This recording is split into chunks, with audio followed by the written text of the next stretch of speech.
हमारे सभी YouTube family को बहुत बहुत जय जय श्री सीताराम। आज एक बहुत गंभीर विषय है और विषय ये है कि आपने देखा होगा कि कई लोग अपना समय काटने के लिए कहीं पर भी जाकर बैठते हैं, बातें करते हैं और उनका प्रयास ये रहता है कि भाई किसी भी तरीके से दिन कट जाए।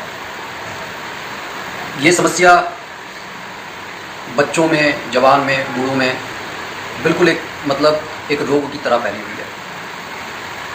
कई बार लोग बैठते हैं आपस में और वहाँ पर कभी राजनीति की बातें चलती हैं और हर व्यक्ति प्रखरता से अपनी बात को किसी दूसरे के सामने रखता है, जिसका कोई समस्या का कोई निराकरण निकलता नहीं है। सिर्फ बात होनी है और उसके बाद में जब समय कट जाता है सब फिर पुनः अपने घर जाकर विश्राम करते हैं। लेकिन आज जो मैं बात कर रहा हूँ वो बात है मुख्य रूप से विद्यार्थियों के लिए, जो अध्यात्म के क्षेत्र में जाने वाले साधकों के लिए, क्योंकि साधक भी एक तरीके का विद्यार्थी है जो अध्यात्म के रास्ते पर चलना चाहता है।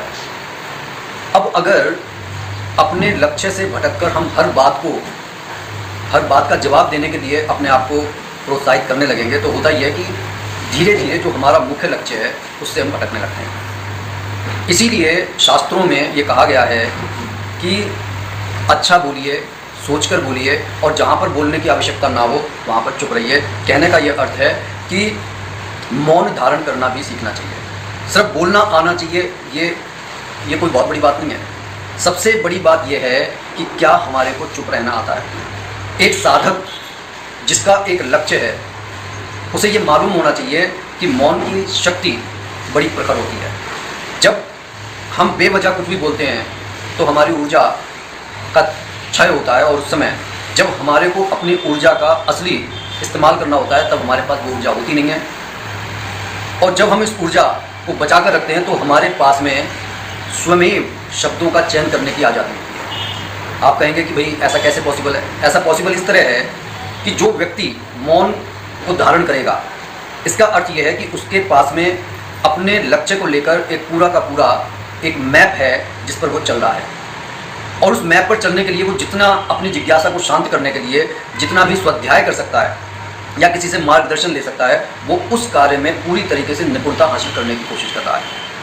एक छोटी सी कथा के माध्यम से हम ये समझ सकते हैं कि एक राज्य था, उसका जो राजा था वो अपनी प्रजा का बहुत ख्याल रखता था, इसलिए प्रजा को भी कोई दुख नहीं था। सारा जो उसका साम्राज्य था वैभव से भरा हुआ था। बस उसे एक ही समस्या थी राजा को कि उसकी रानी जो है वो चुप रहा करती थी। जब से वो आई थी वो रानी चुप रहा करती थी। कई बार राजा ने चाहा कि रानी कुछ बोले लेकिन रानी हमेशा चुप रही। एक बार राजा ने कहा कि अगर आपको कोई समस्या है मेरे से कहिए, मेरे से जितना संभव हो सकेगा मैं आपकी समस्या को दूर करने की कोशिश करूंगा। लेकिन रानी ने मुस्कुराकर उसकी बात का स्वागत तो किया लेकिन कोई आंसर नहीं दिया।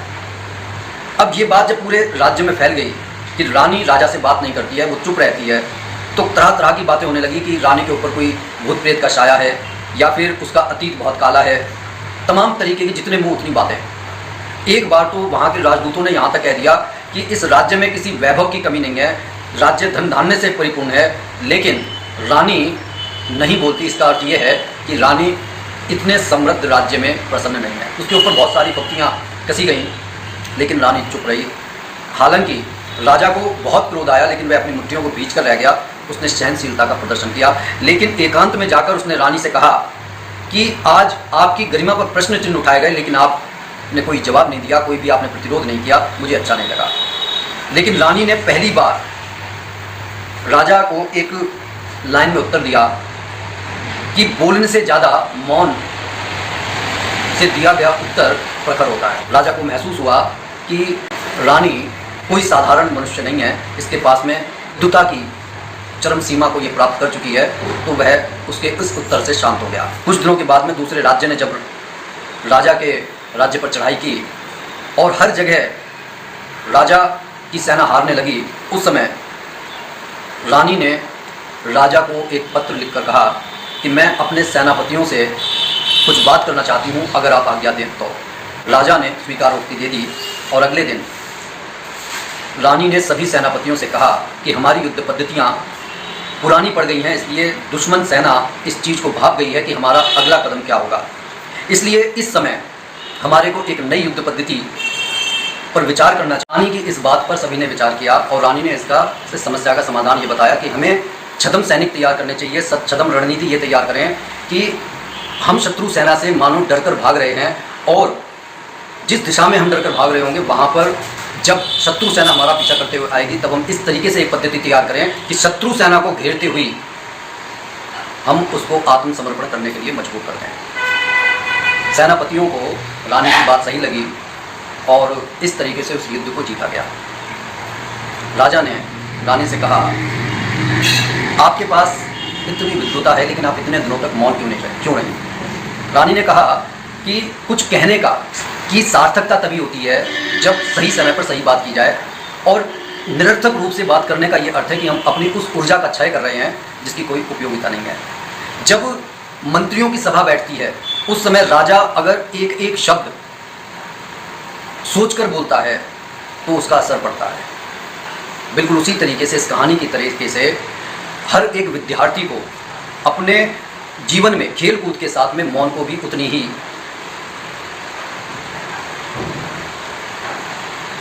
ही इम्पोर्टेंस देनी चाहिए ताकि वह अपनी ऊर्जा को भविष्य के लिए सहेज कर रख सके। हम कितने भी चरित्र देखते हैं, चाहे प्रभु श्री राम का चरित्र देखते हैं, चाहे भगवान श्री कृष्ण का चरित्र देखते हैं, ये जब तक मौन रहते हैं, लेकिन जब ये बोलते हैं उस समय सब मौन हो जाते हैं, क्योंकि उनकी बातों को काटने का साहस या उसके लिए कोई प्रमाण उनके पास नहीं होता। बात अच्छी लगी तो कमेंट जरूर कीजिएगा। बोलिए जय जय श्री सीताराम।